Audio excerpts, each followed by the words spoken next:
কয়েকদিন ধরে ভাবছিলাম যে কেন আমরা সিম্পল কোনো কাজ স্টার্ট করার আগে এত স্ট্রাগল করি যে ওই কাজটি স্টার্টই করতে পারি না। যেমন বই পড়তে, লেখালেখি স্টার্ট করতে, অথবা মাঝে মধ্যে এমনও হয় যে টেক্সটের রিপ্লাই দিতেও আমাদের অনেক সময় অনেক ইফোর্ট দিতে হয়।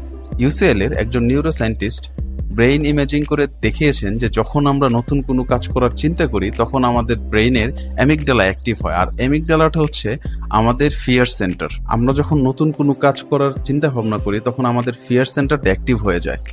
বেসিক্যালি আমাদের ব্রেইন নতুন কোনো কাজকে থ্রেট হিসেবে ডিটেক্ট করে। যেমন হাজার বছর আগে আমাদের পূর্বপুরুষেরা, আমাদের অ্যানসেস্টর যারা ছিল, তাদের কাছে নতুন কিছু মানে ছিল পটেনশিয়াল থ্রেট।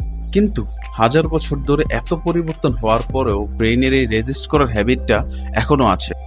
এখানে ইন্টারেস্টিং ব্যাপার হচ্ছে, আমরা যদি কোনো কাজে মাত্র 2 মিনিট ইনভেস্ট করি, অথবা কোনো কাজ যদি আমরা মাত্র 2 মিনিট করি, তাহলে ব্রেইনের রেজিস্ট্যান্স ড্রামাটিক্যালি অনেকটা কমে আসে। ইয়েস, মাত্র 2 মিনিটের এফোর্ট অনেকটা চেঞ্জেস নিয়ে আসে।